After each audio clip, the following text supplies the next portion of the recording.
November 30th, 2001. Fryer, Washington. A cold, gray afternoon at the Kenworth truck painting plant. The 3 p.m. shift change is underway. Workers stream out. Minds on the weekend. Anonymous faces in a crowd. One of them is Gary Ridgway, a 52-year-old man married for the third time, a churchgoer, a quiet, simple employee who has painted trucks at the same plant for 32 years. He's just another guy, punching the clock, heading home. He looks up, not scared, just confused. A detective steps forward, his voice hard, and asks if he is Gary Ridgway. Looking more baffled and alarmed, Ridgway simply replies, "Yeah." The detective then informs him he is under arrest for murders of 4 women: Opal Mills, Marcia Chapman, Cynthia Hines, and Carol Christensen. Ridgway doesn't react. He doesn't fight. He just calmly puts his hands behind his back. As the detectives read him his rights, a 20-year nightmare finally begins to break. The officers making the arrest have no idea they are not just closing 4 cold cases. They are unmasking a phantom. They are arresting the most prolific serial killer in American history. A man who hunted the vulnerable in plain sight for decades. A man who called himself the Green River Killer. To understand the monster, you have to understand his hunting ground. This was King County, Washington, in the early 1980s. The area was booming, but with that boom came a dark underbelly. The SeaTac Strip was a notorious stretch of cheap motels, dive bars, and dimly lit streets. It was a place where young women, many of them teenage runaways or involved in sex work, existed on the margins. They were vulnerable. They were transient. And in 1982, they started to disappear, one after another, vanishing from the Strip without a trace.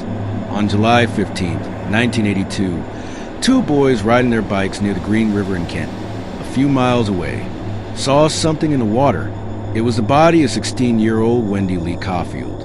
She had been strangled. A month later, on August 12th, a boater found another body floating in the river, 23-year-old Deborah Lynn Bonner, strangled. Local news anchors reported grimly, telling viewers that police were investigating another grim discovery. The second young woman found dead in the Green River in less than a month. Then the floodgates opened on August 15th. Just 3 days later, 2 more bodies were found in the river, then another on the riverbank, then another in a wooded area nearby. The community was gripped by panic. A serial killer was at work. The media, lacking an official name, dubbed him the Green River Killer. The King County Sheriff's Office, led by Detective Dave Reichert, was desperate. They formed the Green River Task Force, pulling in detectives from all over the county. They were looking for a ghost.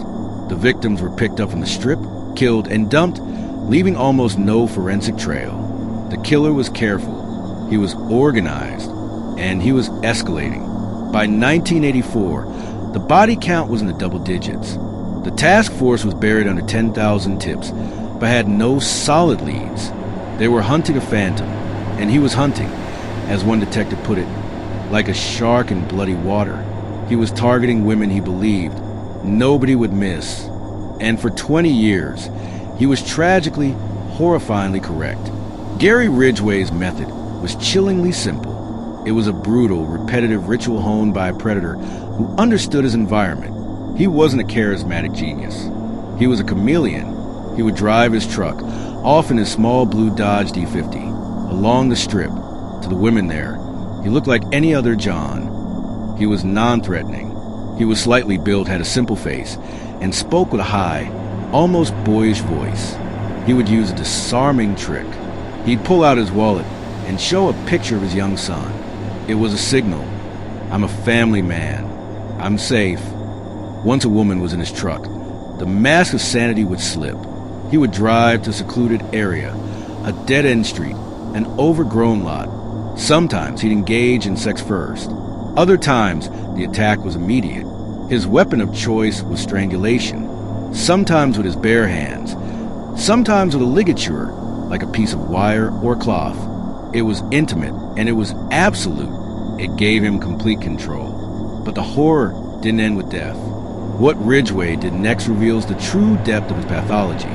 He was a necrophile, He would dump the bodies in cluster sites he'd pre-selected. Wooded areas near the Green River, cemeteries, ravines near the airport. He would carefully pose them. And then he would return, again and again, sometimes for weeks, sometimes for months, until the bodies were too decomposed. This became his second, secret life. By day, he painted trucks at Kenworth, earning a steady paycheck.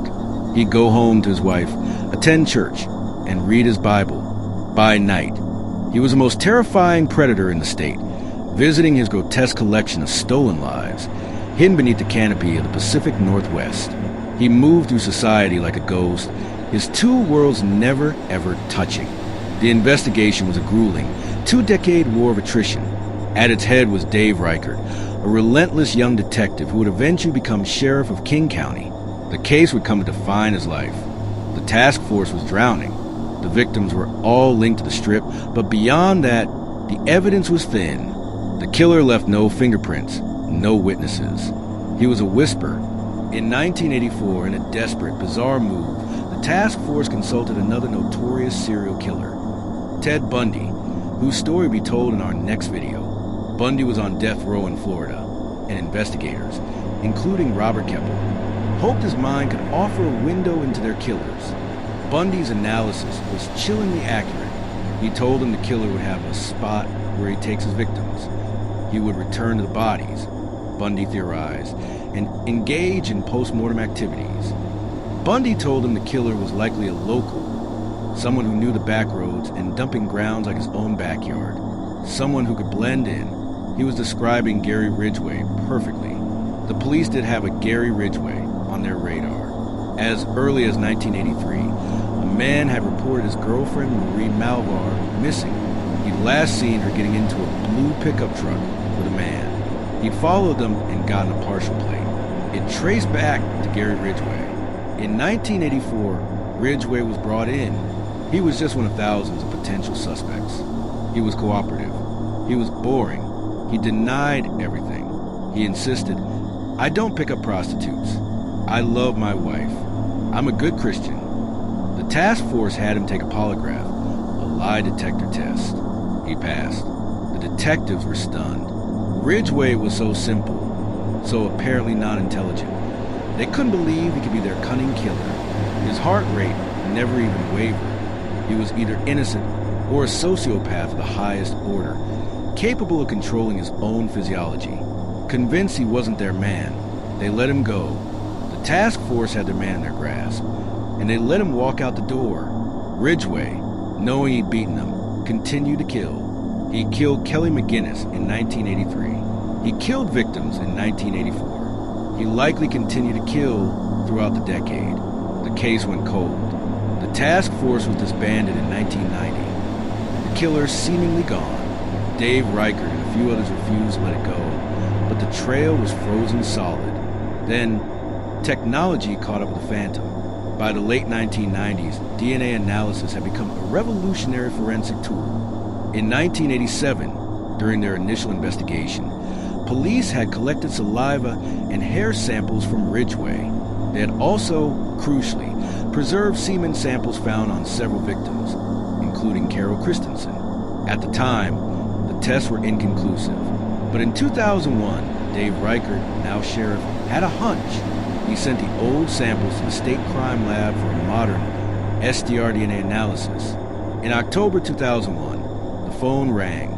It was the lab. The semen found on 18-year-old Carol Christensen back in 1983 was a perfect match. The phantom had a name, Gary, Leon, Ridgway. For weeks, police shadowed him. They needed more. They watched him go to a local diner. When he left, a detective rushed in and grabbed the fork and napkin he'd used. The DNA matched. They needed one more indisputable sample. They tracked him driving his truck. He spat out a piece of chewing gauze. An officer disguised as a jogger ran by and scooped it up. The lab confirmed it. It was a 1 in 100 quadrillion match. They had him. The 20-year hunt was over. But the true horror was just beginning. In the interrogation room, Ridgway was a stone wall. He denied it all. He was calm, polite, and offered them nothing. The detectives laid it out for him. They told him, "Gary, the science doesn't lie. We know it was you." They presented the DNA evidence linking him to Carol Christensen, Opal Mills, and Marcia Chapman. The detectives watched him. This wasn't a man processing guilt. This was a man calculating his options. The new King County prosecutor, Norm Mallon, was faced with an agonizing decision. Washington State had the death penalty, and Ridgway was the poster child for it. But the detectives knew Ridgway was responsible for far more than 4 murders they could prove with DNA. Dozens of families still had no answers. Their daughters were still just missing. Mallon offered the monster a deal that would spark outrage, but one he felt was necessary. Ridgway would be spared the death penalty. In exchange, he had to confess to everything. He had to plead guilty to every single murder he committed in King County. He had to show them where the bodies were. And Gary Ridgway, the man who had hidden for 20 years, began to talk and talk and talk. The confession was a flat, emotionless monologue of evil, with no remorse, no inflection in his high-pitched voice. He detailed murder after murder. In his high-pitched, banal voice, he explained, I get him in the truck, and, I choked him. He would later add, I don't have a good memory for all of M. There were so many. He led detectives on a grim tour of his past, pointing out the overgrown ravines and forgotten woods where he'd left his victims.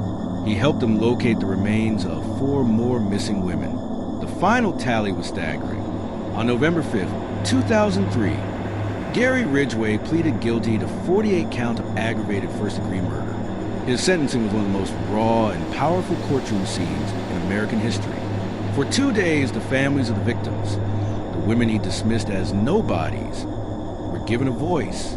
They didn't just speak. They screamed. They wept. They raged at the emotionless man sitting just feet away. They screamed at him, calling him a fungus, the slime of the earth. One wept, wishing he could feel the pain that my sister felt when he was choking the life out of her. One man, the father of 16-year-old Wendy Caulfield, the very first victim, locked eyes with Ridgway and offered profound, heartbreaking grace. He told Ridgway, "There are people here that hate you, but I'm not one of them." He explained that Ridgway had made it difficult to live up to his belief of "thou shalt not kill," and he concluded simply, "God have mercy on your soul." When it was his turn, Ridgway, the man who had murdered at least 49 women and claimed to have killed as many as 75 to 80, stood and read a short, pathetic statement. He said, "I'm sorry for killing all those young ladies. I've caused so much pain for so many families."